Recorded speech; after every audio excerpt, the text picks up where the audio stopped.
Grabe ang tama ng bagyo sa atin. Maraming nasalanta. Sa lakas, inahantulan ito kay Yolanda. At dahil dito, pinatawag ni Pangulong Duterte ang mga concerned agencies para sa situational briefing. Just in case, para ma-assess agad ang problema at masolusyonan agad. Ganyan kaagap si Pangulong Duterte. Hindi puro forma lang at hindi namumulitiko. Ito ngayon ang buong detalye. At kapag hindi pa nakapag-subscribe, subscribe na para tuloy-tuloy ang ating talakayan.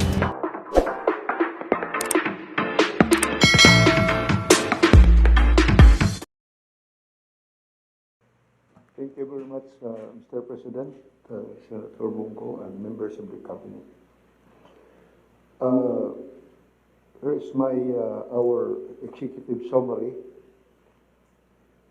The typhoon, Odette, has affected infrastructures in 16 road sections are closed to traffic, 2 in Region 7, 1 in Region 8, 5 in Region 10, and 8 in Region 8 due to fallen trees, flooding, soil collapse, landslide, road slips, damaged bridges, and vehicular accident.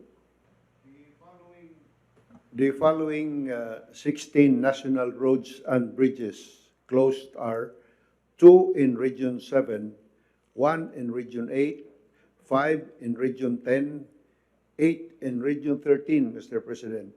No report yet as to the specific damage because of the brownout, no communications, and there was one time I contacted the district engineer and they said that they are still monitoring and assessing the damage, Mr. President. So we cannot really determine yet, but we expect a big damage because the path of the typhoon crosses through from Dinagat, Siargao, goes to Panaon Island in Liloan, in Padre Burgos, Limasawa, and then Maasin, and then going to President Garcia in Bohol, and then to Karkar, Cebu, going to Negros Oriental, Mr. President. So the following 4 national roads with limited access are 1 in Region 10, 3 in Region 13. Our department made some actions which are to mobilize. We have ready equipments deployed at 1,027 units and manpower deployed at 7,586, and it can be augmented with our assistance, the Ayuda program, which is the assistance for the youth and the underemployed, Mr. President. And we have activated the DPWH DRRM teams of possible affected regional and district engineering units. We installed also warning and some barricades. We are doing ongoing clearing operations. And we have instructed our director for equipments to send additional equipments to the areas affected.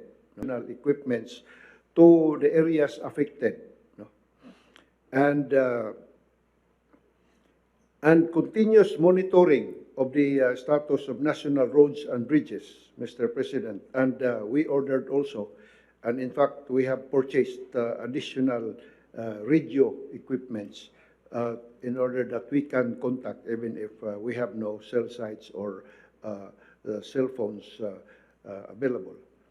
At the central office, Mr. President, we have activated the Incident Command Center composed of the Secretary, the Undersecretary for Operations of Mindanao, Visayas, Director for Finance, Bureau of Maintenance, Bureau of Equipment, the Information Management and Communication Service, and the Stakeholders Relation Service, Mr. President.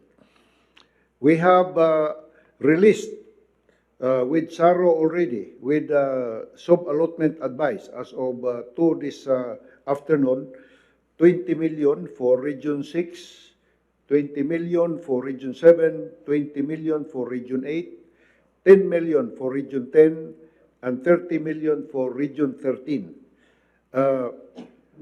Additional funds will be requested for our capital outlay.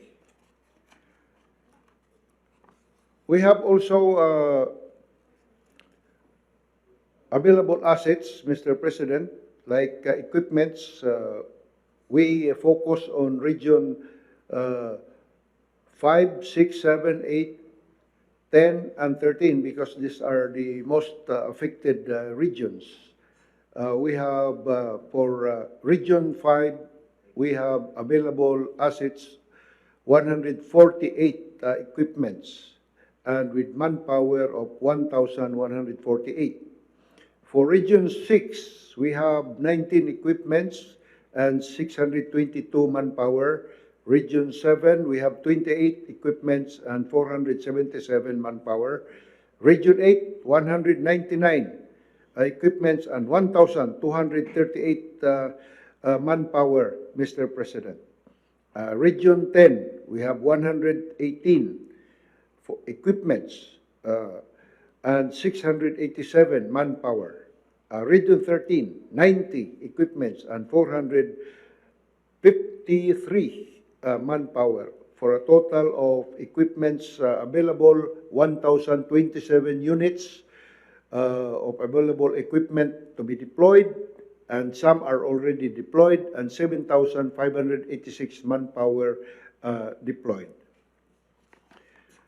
Today, as an initial action towards assessment of damages, Mr. President, we have instructed all affected District Engineering Office and regional offices to conduct initial assessment of damages in the respective area of responsibility, should the weather permit, and to warn them not to expose themselves to any danger. Generally, a post-disaster needs assessment is usually undertaken by all RDs and DEOs to identify and revalidate all the reported damages incurred during the visit of a typhoon. This will bring about the cost of damages in terms of infrastructure, and so that we can also provide the agencies concerned, like the DBM and the Civil Defense Office, with program of works to support our submission of damages and corresponding fund allocation. And we will be in contact with the Office of the President and the OCD, Mr. President, for our continuous reporting of the damage of our roads and bridges and flood controls of our affected regions, Mr. President. That's all, Mr. President. Thank you very much. Yes, Mr. President, before the onslaught of Typhoon Odette, we were already repositioning our family food packs and other relief goods in especially in the path of the typhoon. As of now, Mr. President, we are managing 332 evacuation centers in Region 10, Region 11, and in Caraga. But we are still waiting for the report from the other regions because of some challenges on communication. But our regional offices are already there in the area and tending to the displaced people in the disaster area. As of today, Mr. President, we have standby funds of 78.5 millions. These are distributed in the central office and the different field offices. We have stock stockpile of 400,000 family food packs from the central office and the different field offices prepositioned in their respective resource hubs. This is an equivalent amount of 246.3 million pesos, Mr. President. For other relief items, we have an equivalent amount of 627.4 million, Mr. President. And our total standby funds and the stockpile here in the central office and in the different field offices, we have 952.3 million pesos, Mr. President. We are still collating our reports from the ground, and we are submitting our reports to the OCD so that the NRMC could have a good picture of what is happening on the ground, Mr. President. So, Yes, go ahead. yeah, Mr. President, we are continuously looking after the welfare of our IDPs in the because we are the lead agency for the camp coordination and camp management in the evacuation centers. We are also the lead agency for the provision of the food and non-food items and the IDP protection. We also are setting up child-friendly spaces and women-friendly spaces in the different evacuation center, Mr. President. Our resources in the different field offices are adequate, but kung medyo mabawasan na po ang ating National Resource Operation Center, we'll be augmenting our field offices. As a matter of fact, this morning, we sent off 5 trucks full of family food packs and other relief goods towards Region 10. And we are also sending quick response teams in Cebu, which will depart tomorrow morning, Mr. President. I've been in touch with them, with Undersecretary Okang Dumama, who is the Field and Implementation Coordination Team Head for Mindanao and Visayas. And this afternoon, I also spoke with the Director of DOH Regional Office Cebu, sir. Yun ang masama. Ang mga health facilities natin ay karamihan mga bubong na tanggal, sir. So I said that as soon as the risk is less, they should start already rebuilding, repairing, because it is very important that those facilities will be restored back to their being able to provide services. And nakapag-preposition na rin po tayo, Mr. President. Did you want me to actually make a presentation now, Yes, sir? go ahead. Can I have the first slide? I have a 6-slide presentation, Mr. President. Una-una po ang ating Department of Health Central Office and Regional Offices ay nagsagawa ng mga sumusunod. Una, nagtaas po tayo ng code alert bilang paghahanda. At pangalawa, nag-abiso rin tayo sa ating mga regional offices, ang BARM, Ministry of Health, at iba't ibang health facilities ukol sa paparating na bagyo at patuloy ang ating monitoring sa mga weather disturbances through the DOST and Pag-asa. At mahalaga po sa lahat, nakapag-preposition rin po tayo ng mga iba't ibang gamot at health commodities sa mga probinsya sa tulong po ng ating Provincial Department of Health Officers or PIDOHO. Ang DOH Health Emergency Management Bureau Operations Center ay patuloy na nag-monitor ng health emergencies at nakahanda ang ating pong response teams for deployment kung kinakailangan. At meron din po tayo mga human resources for health sa ating pong PIDOHO na deploy para tumulong sa disaster assessment ng health facilities. Patuloy rin ang ating pakikipag-ugnayan sa ating mga LGUs upang maiabot natin ang health services at masigurong efficient and coordinated ang emergency response natin sa mga komunidad. Katuwang ng ibang ahensya ng gobyerno, ang inyong DOH ay patuloy rin na nagbibigay ng mga paalalang pangkalusugan para po sa atin mga mamamayan na naapektuhan. Para naman po, next slide, para naman po sa logistical support, kasama po sa amin paghahanda ang prepositioning ng drugs, medicines, supplies, water and sanitation, hygiene, augmentation sa ating pong mga DOH regional offices na affected, at ang support na ito ay patuloy namin ino-augment. So meron po tayong 12.3 million worth of medicines, assorted medical supplies, hygiene kits, at ibang COVID-19 supplies ang na-preposition ng ating regional DOH. At meron din po tayong 289.5 million worth of commodities na nakahanda sa ating po mga regional warehouses.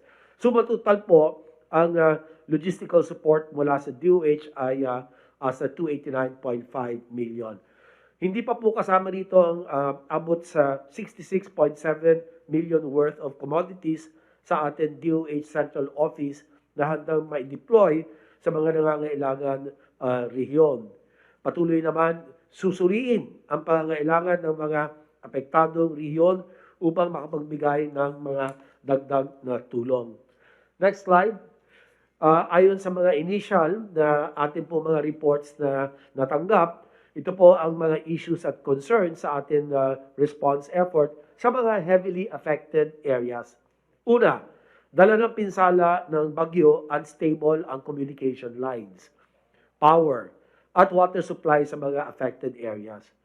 Pangalawa po, bagamat hirap sa pagkipag-ugnayan sa ibang mga affected areas, patuloy rin po ang pag-iikot sa ating pong mga health facilities upang masuri ang mga pinsalang natamo dala ng bagyo at baha. So, katulad din po ng ginagawa ng ibang ahensya, nagkakaroon na po ng initial assessment of the damages incurred due to the Typhoon Odette. At pangatlo po naman, ang ating National Vaccination Operation Center ay nakikipagtulungan sa ating Sandatahan Lakas or AFP upang ma-assess ang ating mga vaccination sites, lalo na ang mga cold chain management para sa ating po mga bakuna. Nakikita rin po natin, Mr. President, ang posibleng issue sa ating mga COVID-19 test kits at specimens kung magtatagal ang pagbalik ng kuryente sa mga apektadong lugar. Kaya ginagamit ko po ang pagkakataong ito na makiusap sa Department of Energy na siguraduhin ang ating pong restoration ng mga power lines. Ang kuryente ay napakamahalaga po, lalo na dito po sa mga lugar kung saan andun po ang ating mga logistics for our vaccination program. At yun lang po, magbibigay lang po kami ng mas detalyadong ulat sa lalong madaling panahon as yung po mga karagdagan reports ay pumapasok, magbibigay po kami ng pinakahuling update. Thank you, sir. Yung kasing nagkakaroon na ng damage assessment by now ng mga nasira ng mga healthcare facilities in the affected regions, I'd like to know if we can already directly submit to DBM the required budget for repairs so that we can already work on this immediately. So yun lang, Mr. President. So I just wanted to inform you, sir. Yun lang po, Mr. President. Salamat po. Good evening, Mr. President, sir. The AAP, as part of the SRR cluster of the NDMC, facilitated in the preemptive evacuation of of those residents in the direct path of the typhoon. And we have deployed 89 teams in the Visayas Command Area and 115 teams in Eastern Mindanao Command Area to conduct search, rescue, and retrieval operations. We have also provided the needed aircraft to conduct rapid damage assessment and needs analysis in Caraga.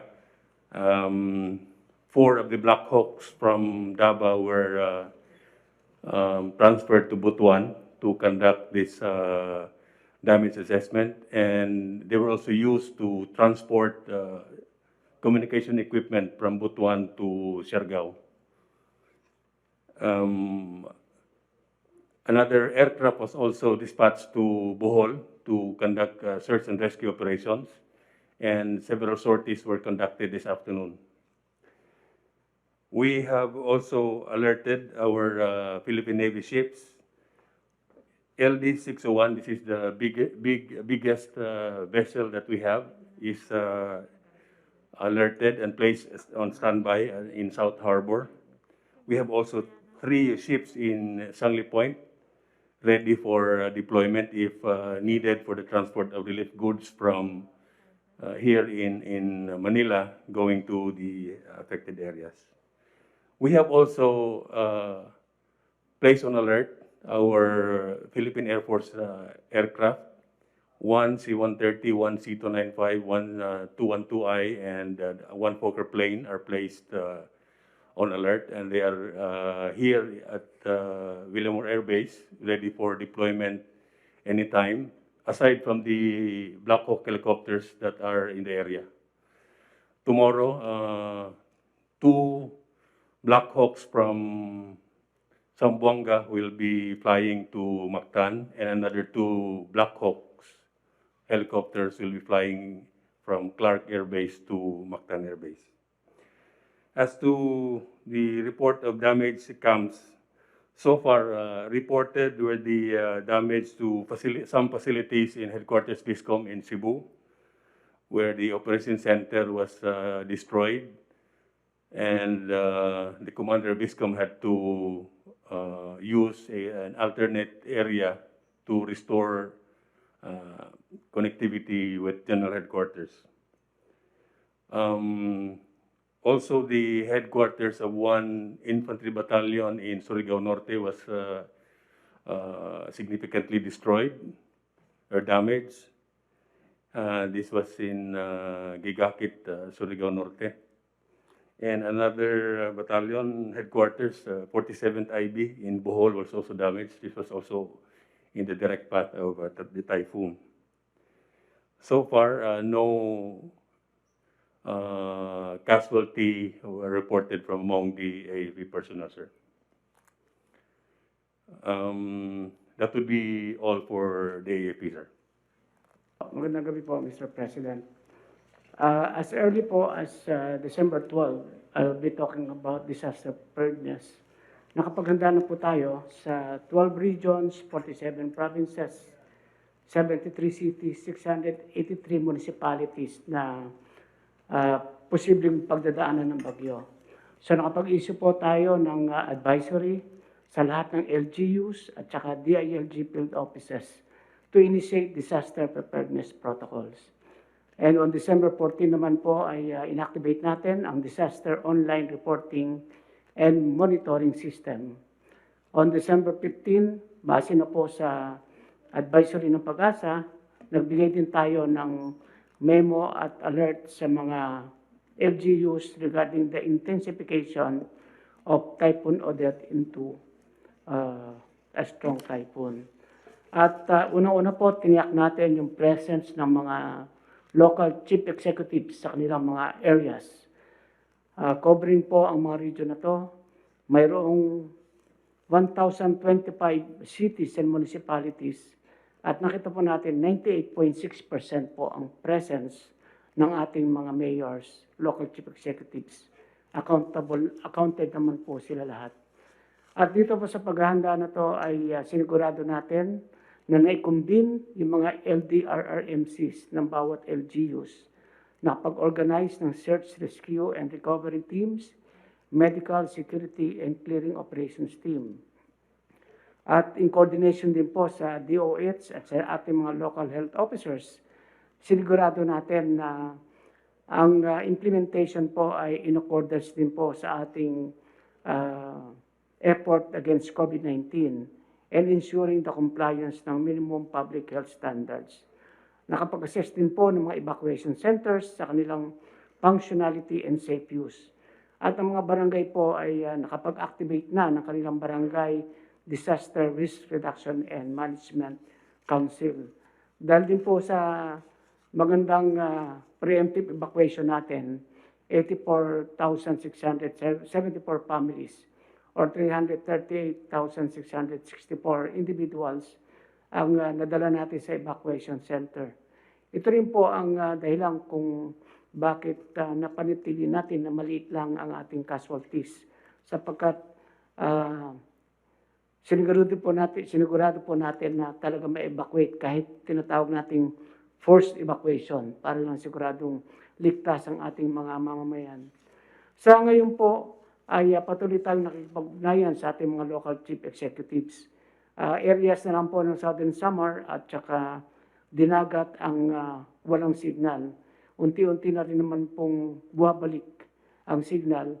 Pero ang priority po natin ay ma-rescue yung mga stranded individuals sa mga flooded areas, particularly po sa area ng Bohol,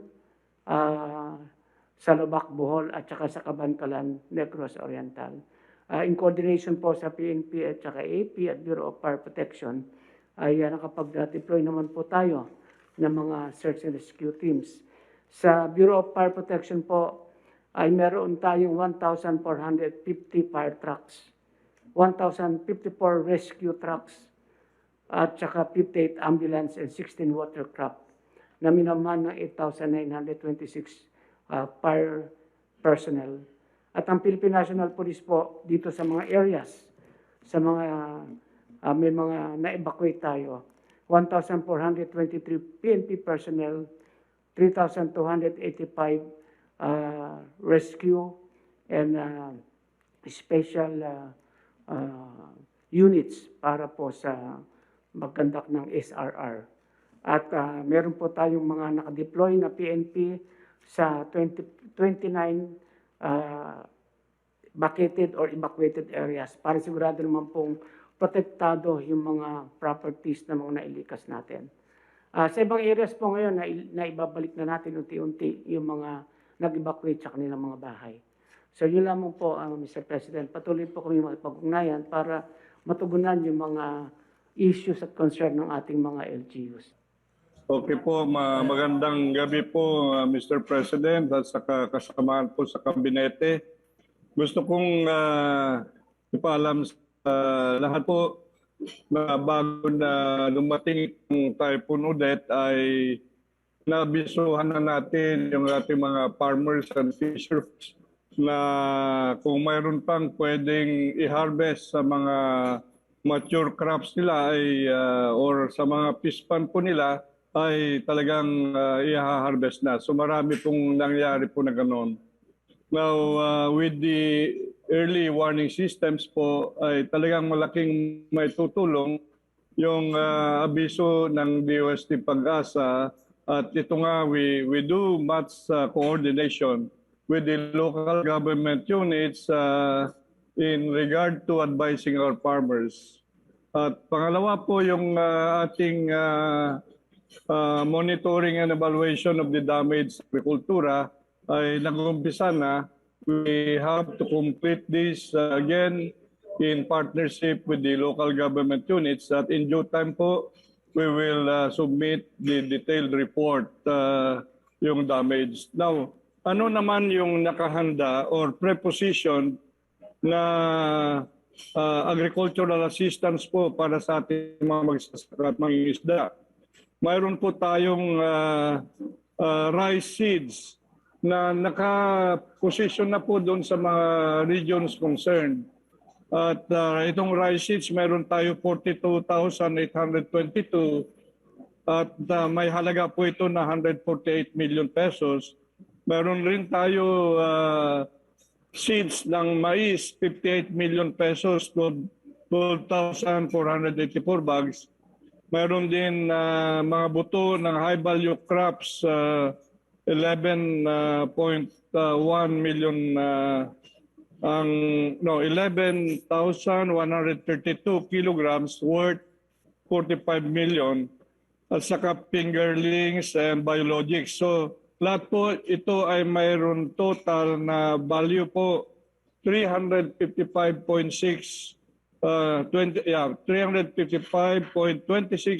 million pesos po ang na pang-rehab, pang-recover po natin sa lahat po na nasalanta sa sektor ng agrikultura. Now, on top of this, Mr. President, ay hinahanda po rin natin yung 500 million para dagdag po sa rehabilitation and recovery, and this will be charged to the Quick Response Fund. So we have a total assistance coming from the Department of Agriculture in amount of 853 million pesos, Mr. President. So yung aming focus pa rin ay talagang kung paano there is a quick turnaround of planting and livestock raising pag umupa na itong bagyong Odette. So that's all what I can report, Mr. President. In due time, the detailed damage report will be given properly. Marami pong salamat po. Department of Energy, sir. Yes. Yusek Fuentebelli. Yes, we just like to make an assurance that to the DOH Secretary that we are doing our best, no, na mabalik po kaagad yung mga pangangailangan for electricity and also yung mga gasolinahan. As of Tuesday, 4 o'clock, we already called a meeting for the Task Force Energy Resiliency. Ito po yung nagko-coordinate sa inyo po ngayon. And we have already advised the distribution utilities to conduct yung SOPs nila. Pero importante po na hinabol ni Secretary Cusi na dapat ma-identify saan yung mga bakuna para yun po ang ma-prioritize na maibalik agad kasi baka hindi po tumagal yung mga genset na nandoon sa mga kung saan tinatago yung ating mga bakuna. At dahil po sa bagyo, at tinitingnan po natin yung mga isla na naapektuhan. Ito po yung mga planta na hawak ng National Power Corporation. Pag meron na pong kuryente at meron ng komunikasyon, mababalik po kaagad natin yung kuryente dito sa mga islang ito. Pero ang magandang balita po para sa mga power plants na nasa grid, wala pong masyadong tinamaan na power plant. Pero ang tinamaan po yung transmission lines. Kaya kung makikita po natin sa mga blue areas, ito po yung mga totally walang kuryente, pero ito po ay ibabalik po natin agad pag nagkaroon na ng assessment at yung troops natin sa ground, makapagtrabaho na po from the National Grid Corporation of the Philippines. Yan po yung mga blue, yung walang kuryente, yung partial na tinamaan po, no, kailangan maibalik pa, yung yellow. At yung mga normal po ang takbo sa transmission, pero kailangan pa po i-check yung distribution, yung mga nasa green areas po. Dito po sa Cebu, tinawagan po ako ni Secretary Cusi habang nag-uusap po tayo kanina at sinabi niya po na kaya nang magbato ng kuryente ng Visayas Electric Company sa Cebu. Kailangan lang po mag-coordinate sa NGCP. Kaya po habang nag-uusap po tayo kanina, natawagan na rin po natin yung NGCP para masagot na po yung pangangailangan ng Cebu at pwede na magbato ng kuryente dahil 95% po ng Visayas Electric Company ay wala pong kuryente. But if the DU is ready, pwede na pong ibalik yan tonight by the transmission sector. Baka po makapag-produce na tayo ng services for electricity by tonight. Ito naman po ang itsura sa Mindanao kung saan Surigao po, yung blue area, Surigao Norte, yung po yung totally wala. Partial po yung yellow tulad ng Misamis, Lanao del Norte, dito po sa Davao Oriental, yung po yung mga partially affected ng transmission. Yung green areas po, tulad nung sa Visayas, ito po yung mga green area ay normal yung operation ng transmission but still we have to check on the distribution utility. So, ito po yung mga report ng NEA para sa mga distribution utilities electric cooperatives kung saan yung estimated cost of damage ay hindi pa po natin nakikita. Pero we have 550 municipalities already restored partially restored 23 municipalities. For restoration is 348 municipalities that were affected. So, estimate po ng NEA, ang mga tao po na walang kuryente sa ngayon is 3.16 million. So, that being the case, the energy family, also through the market operation suspension, napako na po natin yung presyo sa market at 5 pesos 27 centavos per kilowatt hour. At kailangan po rin ma-restore na kaagad yung pagbato ng kuryente ng Visayas to Luzon kasi nagtutulungan po siya once weather permits sa system operations and market operations. So, sa gasolina po, pag nagdeklara na po ng state of calamity yung mga LGU, magkakaroon po tayo ng price freeze para sa kerosene at household LPG. Pero ina-assure po ng DOE na ito pong report ng oil companies, we have sufficient stock on the ground. Meron lamang pong 78 retail outlets as of 4 p.m. today na nakasarado dahil po may baha or walang kuryente. But we will closely coordinate with the NDRRMC kung meron pong mga ground forces natin na nangangailangan ng gasolina, diesel, kerosene doon sa ground. We will coordinate po so that we can talk to the oil companies also para ma-expedite yung services ng products na kailangan para sa restoration. So yan lamang po from the Department of Energy, Mr. President, and to the members of the Cabinet. Maraming salamat po. And also, Mr. President, we may need the assistance also of another agency para mas maganda po yung preparedness ng Department of Energy at Task Force Energy Resiliency. This is the Philippine Statistics Authority. Kasi po, we need the response in the survey on the consumption para po masiguro natin na mas mabilis yung data gathering, para mas mabilis din po yung pagbibigay ng serbisyo ng energy family. And these are the members of the energy family on the screen that are working 24/7 po para masiguro po na mabilis po yung kuryenteng pagbalik at saka masaya po yung Pasko ng ating mga kababayan. Mr. President, Mon Lopez, DTI. Kung if it's okay with the President, magbigay lang ako update para sa mga pamilihan naman ng ating mga kababayan. And of course, in terms of yung preparation bago magbagyo. Since the other day, ang DTI, Mr. President, started to update yung mga price and supply ng mga supermarkets and retail stores para sa ating mga kababayan to ensure na may maraming supply of especially mga pagkain at mga essential products, masiguradong may preposition dun sa mga tindahan. At the same time, ma-establish yung baseline prices in anticipation of the state of calamity na i-declare para yung ma-price freeze may basihan tayo. As of yesterday, Mr. President, yung sa pag-monitor, right before dumating yung bagyo, bukas pa itong mga tindahan and yung mga presyo nila hindi gumagalaw. Yung pa rin basic necessity and prime commodities, ang supply ay stable at ang presyo pareho pa rin. Compliance sa suggested retail price. Maganda ho, mataas ang inventory level. Actually 3 weeks to 1 month. Hindi ho magkakaroon ng shortage sa mga lugar na yon. Kaya mataas din yung inventory level dahil po alam natin, panahon ng Pasko, marami talagang, malakas ho ang volume talaga ng pamimili.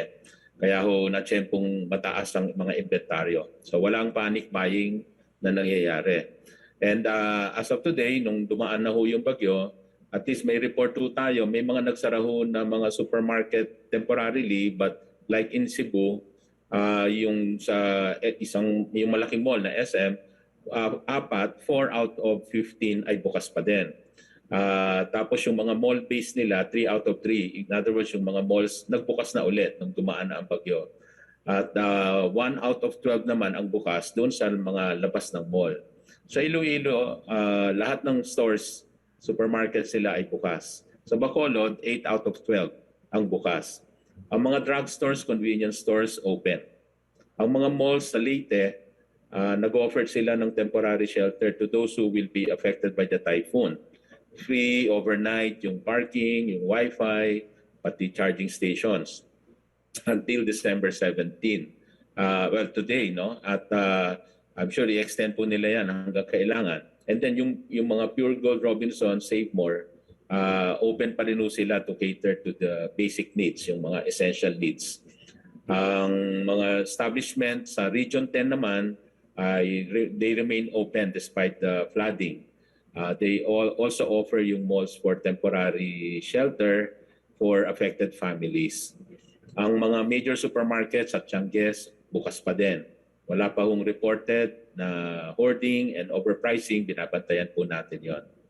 And finally, we have directed yung mga regional teams ng DTI to assess the extent of the damage, especially dun sa mga maliliit na negosyo, yung mga micro SMEs natin, so that we can assist in their rehabilitation through financing o kaya yung pagbigay ng livelihood kits. Yung may budget na nabigay dyan si Senator Bongo para sa mga apektado na mga micro entrepreneurs. So yung pagka nag-state of calamity declaration ang LGU, automatic po tayo sa price freeze for 60 days. So naka-ready po tayo doon just in case mag-declare po sila. Thank you, Mr. President, ng mga kasama. Yes, pwede po sa DepEd. Yes. Go ahead. Earlier, Mr. President, we reported, tulad po ng mga ibang ahensya ng NDRRMC, ay inilabas din namin bago pa po pumasok ang bagyong Odette, yung mga advisories ng DOST Pag-asa. And that's to the more than 47,000 na mga paaralan natin. And we also reiterated yung pong mga preparedness protocols and measures ng DepEd to more than 35,000 na mga exposed natin na mga schools, no? At mga doon sa mga bata, no, na nandoon kan mga personnel sa pagdating ng bagyong Odette. With that, Mr. President, we also have through the LGUs announced the suspension of classes sa more than 23,000 schools. At tulad po ng sabi nyo kanina, hindi man natin gustuhin na may mga evacuation centers na mga schools na ginagamit as evacuation centers, ay sa kasalukuyan po ay meron tayong 671 na mga eskwelahan na ginagamit po na evacuation centers sa bansa. And for now, nag-activate na po kami ng aming tinatawag na Rapid Assessment of Damages Report. Ito po ay manggagaling direkta sa mga schools, no? Papunta po sa DepEd Central Office through SMS at kinakalap na nag-uumpisa po kaming mangalap. No? May kahirapan lang po, Mr. President, dahil nga ng sabi na ng karamihan, wala pong kuryente. Sana po ay tulad ng sabi ng DOE ay babalik kaagad ang kuryente para po magkaroon din ng connection ang ating mga communication lines. So yun po at meron din po kaming mga nakaantabay na pondo, Mr. President, para sa assistance tulad po ng mga teachers kits or learners kits. Meron din po kaming mga psychological first aid. Kasama po ginagawa namin ito with DSWD, DOH, at kung kinakailangan po ay kahit emergency school feeding po.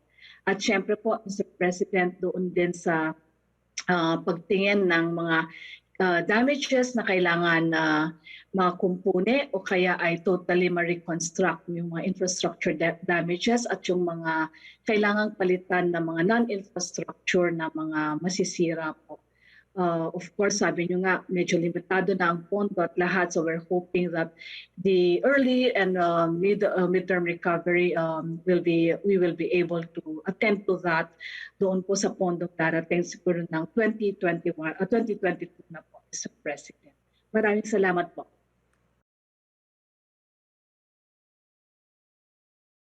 Mr. President, from DBM po. Actually, would like to report and also in response to the query of the Secretary of Health, we have agencies with built-in quick response funds po. This includes Department of Agriculture, Department of Health, Department of Education, Office of Civil Defense, DPWH, DSWD, which are already po with the agencies na po yung mga QRF nila. They can immediately tap the same and utilize the same. And once it's already depleted, they can just send to us the request for replenishment of the QRF, which we will be charging from the remaining balance of the NDRRM fund for 2021. Evening, Mr. President. Are you referring to Sandy Montano of the Philippine Commission on the Women? First and foremost, I would like to thank your office. Kasi po na-include na po sa Emergency 911 ang violence against women and children and gender-based violence. Nakasama pong re-respondihan ng ating mga first responder. Kasi po nakita po natin sa pag-aaral na ang perpetrator, katulad po nung nangyaring pandemic, ay kasama po ng ating mga women and girls sa bahay po nila 24/7. So nagpapasalamat po kami ng PCW po sa Department of Justice, sa DSWD, especially ang ating mother agency, ang DIL sa Secretary Anyo. At kami po ay natutuwa na alam din po natin na tuwing may calamities and emergencies, ang isa po sa mga vulnerable sector ay ang ating mga kababaihan at ang ating mga bata. Kaya nandito po ang chairperson para umalalay po in times of needs and emergency. Maraming salamat, Mr. President. Secretary Kaintek, yung daming nagreklamo, hindi pa nakukonect yung telecommunications.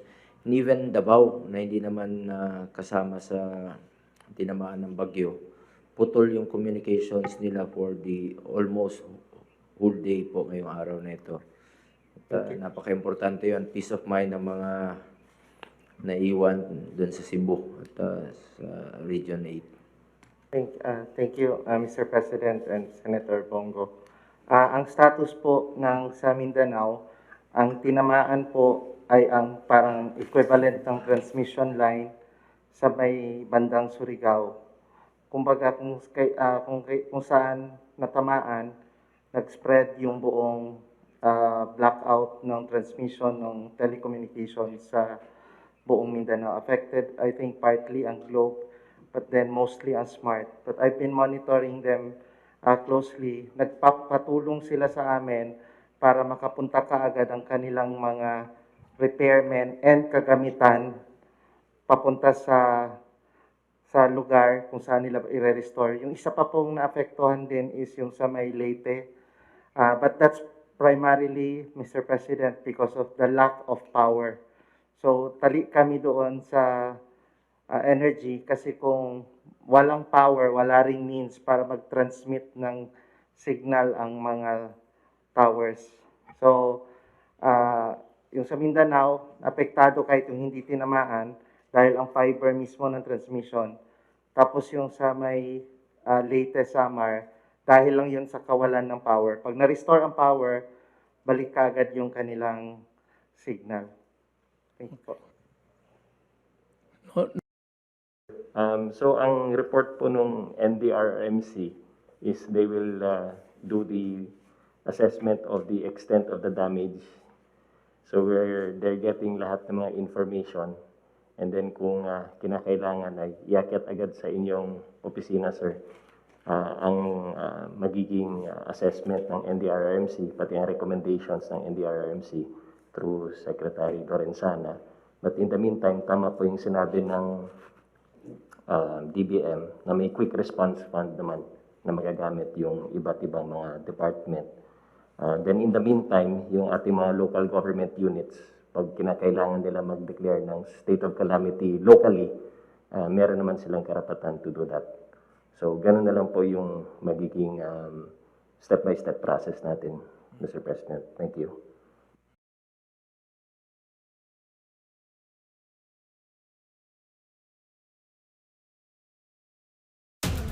Well, alam na dis. Baka naman, pwede na mag-like, mag-share, at mag-comment. Diyos lang Apo. Hanggang sa muli!